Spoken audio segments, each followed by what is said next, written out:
VLOOKUP in Microsoft Excel is an Excel feature that allows you to find a particular product in a list of products. So in this case, you are presented with a table that contains a product name, quantity in stock of that particular product, the price, and the purchase date.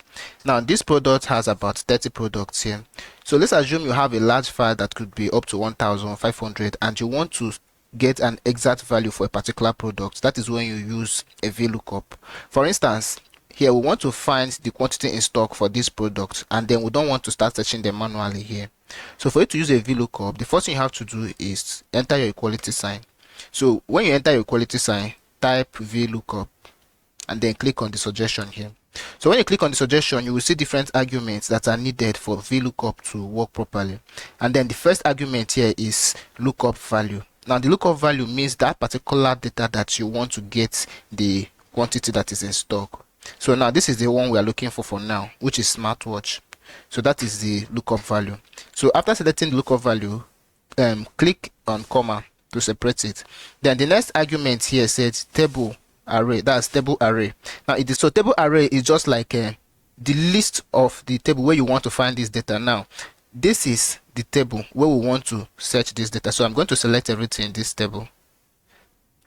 So after selecting this table, you just have to click on comma and then scroll up. So the next argument here that we need, which is the third one, is the column index.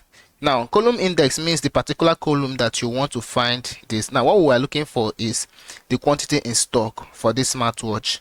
Now this is column 1. Column 1 has the product name. Column 2 has the quantity in stock. Column 3 has price, and column 4 has purchase date. So we are looking for it in quantity in stock, which is column 1 and column 2. This is column 2. So you just have to enter column 2 and then enter your comma. Then choose false here so that you get exact match. So when you choose false here, close this bracket and then hit enter. So you will see that the smartwatch has total of 15 counts. Let us look for it in our major data. So this is smartwatch here. Smartwatch has 15, and then power bank has 40. This is power bank and it has 40.